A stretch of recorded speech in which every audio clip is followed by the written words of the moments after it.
Hello, everybody. My name's Isaiah, and today I've got a bit of a different video to talk to you about. It's a darker video, it's a bit of a mystery, and it's about the disappearance of William Tyrrell. So, William Tyrrell was a 3-year-old boy, and on the 12th of September in 2014, which was 2 years, 9 months, and 5 days ago, he went missing. Now, I really encourage you to stay and watch this video. It's very interesting. The case itself is just really fascinating. I'm sure you'll be creeped out by it, and you'll want to know more about the case. But just in general too, there are two really odd To Catch a Predator, I don't know what to call it, To Catch a Predator references, kind of. And one of them is the actual place where he went missing. He went missing in Kendall, New South Wales. Now, Kendall obviously is Stanley Kendall's last name, one of the predators from To Catch a Predator. But that's not all. So, Kendall is located between Sydney and Brisbane, just on the coast of Australia there.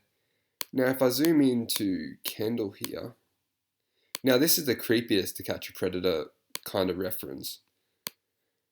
Lawn Road runs through Kendall, and there is actually a city called Lawn, or maybe a town. Town's probably a better word. There's a town called Lawn next door to Kendall. Now that's just a very odd coincidence there. Two of the most prominent predators from To Catch a Predator, two towns neighbouring each other, connected by a road called Lawn Road. And a kid went missing in Kendall. So it's just an extremely odd coincidence. I was shocked when I saw that. And Lawn, like, it's a town. I've never heard of it before. Completely strange. So, just something I thought I'd share with you before we start actually talking about the disappearance itself.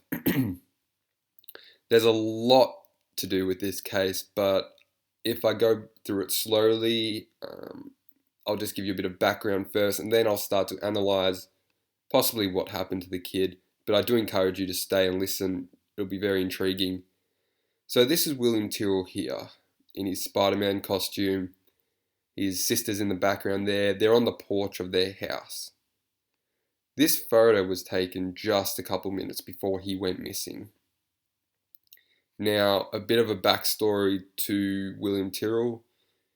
He was at his grandmother's house visiting from Sydney. So the mum and dad went over. I believe the dad was working and the mum and grandma were home. So they were looking after William and William's sister. Now, William here, he's just a boy. Look at him. He's just a little kid, 3 years old. They believe he has been abducted, and currently there is a $1 million reward out for him to be paid by the state government of New South Wales. So it's a really big case, and there hasn't been a case like this for a long time because they really have no idea what has happened to William. So this is the property where William has gone missing. This is the house right here.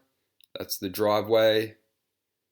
Got a map here, so that's the driveway. This is kind of what's around William's house. Have a look at that. Now, that is a primary bit of information, I feel, that across the road from William's house is a vacant block of land that's for sale. Now, if a predator takes a kid, if they take 5 steps into that bush, they're gone. Hidden by all the bush. That's the house next door, I believe, which would be this house here. Again, look, that you can't even see that house through the bush. It's a very, very rural area. And if you have a look at Kendall itself here, you've got Middle Brother National Park there. You've got more lawn here, fucking Bulls Ground, Bago Bluff National Park. It's a very forested place. Kendall itself, if you have a look at it too, 833 people. Everyone knows each other, so it's a very tight-knit community. If you have a look at here, look how open the blocks of lands are. A huge field here in the background, in the backyard. So the backyard would be this whole area here. Again, look over here. No fences between the houses. Everyone knows each other. And when a kid goes missing in such a tight-knit community, the whole community is affected. They're all devastated because they all know each other. They all know the family. It's a very small country town. And look at all the forested area.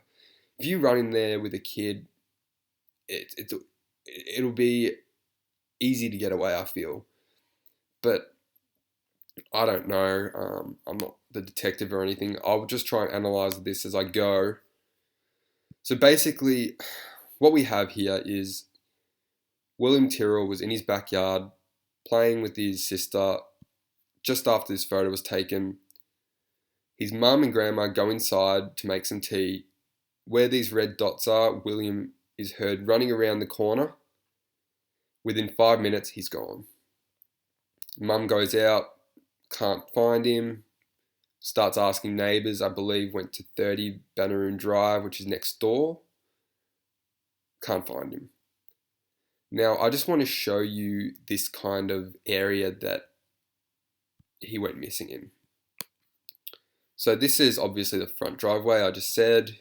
That's it there. You've got that for sale vacant block of land, which I believe plays a pivotal role in this case. It's just open scrub. It's so easy to hide in. No one's there. So if I go over this way down the street, which is up this way, apologies for the slow internet at the moment, but again, you've got just the neighboring house there, which would be this house here, which is another key piece of information in this. The residents were away when William disappeared. So you've got a vacant block of land there, another vacancy there. You've got a house here covered with shrub at the front. There aren't a lot of people looking out for this house. Neighbours look out for each other, neighbours see stuff. There aren't a lot looking out for this family because they can't see anything. They're not home. And this end of the road here, it's a dead end. There's nothing there. So if you can kind of see if this buffers in time, it's a dead end, and there's a dead end here. So this whole intersection here, you have no reason to be here unless you live here, here, here, here, here, here. If you live in one of these houses, know one of these people, there's no reason for any stranger to drive down here. And this will be another pivotal piece of information later when I discuss 2 suspect cars seen in this area. So there's the dead end there. Oh, I've clicked. There's the dead end there. Again, that vacant house. Now, the reason why I think this vacant house plays a pivotal role in his disappearance is because I feel like going through that house or around the back of it is one of the key ways to access the backyard and kidnap Will. So, for buffers, that's the house there. So they've come around the back, I believe, possibly walked in the back of this forested area. They have like a low fence minimum. Like I said, look, some of these houses don't even have fences. It'd be so easy just to, hide out in here, go down the road, round the back of this house, no one's home, take Will, go back this way. The reason why I'm not saying this route could be a possibility is because of this. So firstly, there's the house. You could go around, look at that forested area there, you jump that fence, go around the back. Round the back here, there's an open backyard there for you. Now, if I head back down this road,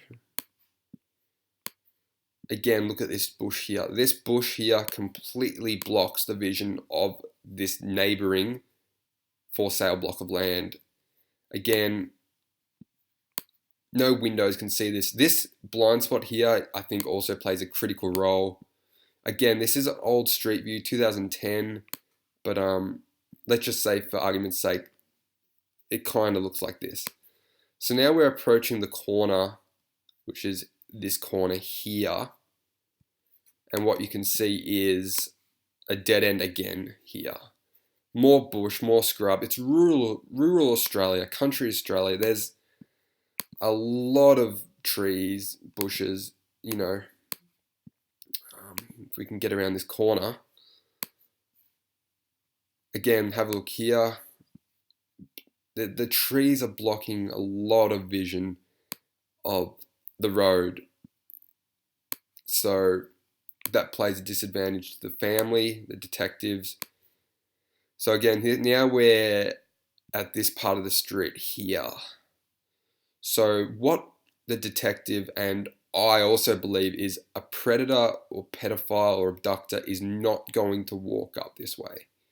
Because as you can see, if this buffers, it's extremely open and visible here. There's a balcony right here that overlooks this whole field. Now, if there's a slight chance you're going to be seen in broad daylight, you're not going to take that chance. You're not going to walk through a field to access the backyard. Now, the backyard and the front yard are connected. You can just kind of free roam and walk around here. It's still not loading. Yeah, it's starting to load now. But as you can see there, it's very open. If you're walking through there, there's a balcony there overlooking this open sort of area. And look how open it is here. Fuck me. Have a look how open it is here. Now, that balcony is overlooking that whole field. What the investigators do believe could have happened is the kid's dad was at work. A car's pulled in. The kid may have thought it was his dad and has come to the road. If I'm a predator, I am not going up here with this huge balcony and 5 or 6 windows overlooking. Look how open it is. You can't walk up that way to the backyard. I mean, you're going to get spotted. You can't have any chance of you being spotted. Again, look, you can't really get up that way without someone spotting you from this window. That's why I think I've listened to some of the investigations. Everything's kept under wraps. They have to have gone around this neighbor's house. The neighbor wasn't home. They can come around the back here, head through this sort of foresty area, take him, and I think this for sale land here has something to do with it. Again, look, the house is back here, tree. There's a lot of things favoring the pedophile in this instance, a lot. So let's go over the disappearance itself a little bit more. So, you know, the mum notices, wait, Will's been gone for 5 minutes. It was between 10 and 10:25 a.m. She goes looking, knocks door to door, can't find him, calls 000. And that is absolutely devastating at this point in time. Now, this is one of the crucial things with the case. It's that the scent ended within the boundaries of the backyard. So it's very possible that Will could have walked off and wandered off. You know, if he wanders into there, he'll just be in that scrub we were just looking at before. He'll go missing very easily if he crosses the road accidentally. It's a very open area, but the dogs did not find a scent beyond the perimeter of the backyard. And in my opinion, that means one thing. Basically, he's been plucked from his position where he was, which was the backyard, lifted up off the ground and taken into, you know, a vehicle and driven off, because the only way a scent can end is if you're taken via a vehicle or, you know, picked up and moved around, or if you know, go missing and fall into water, and via water you drift downstream and, you know, you just get teleported or transported from the spot you were last in via certain means or mechanisms. That's what I believe anyway.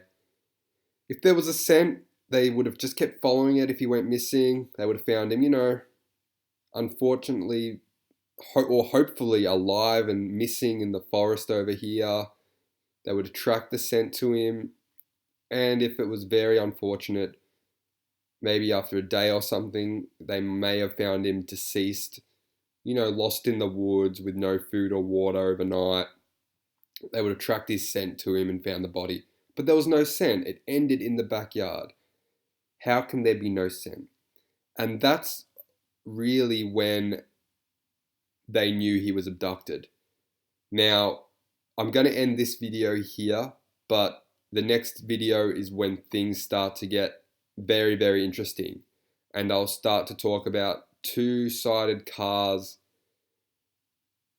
in the vicinity of the house. And remember what I was saying before, there shouldn't be any strange cars in this area. It's two dead ends. There's no reason to be there. And then I'm going to talk about the suspected pedophile ring. There's reported that about 20 registered sex offenders have been living in the surrounding area of Kendall where Tyrrell went missing. And look, the family of one pedophile who had 90 convictions against his name said he was going to visit another child sex offender on the day where he went missing. Now, stuff's going to get crazy now, and I'm going to end this video here. It's been a basic analysis of what I think could have happened with William. I'll see you next time, boys. Later.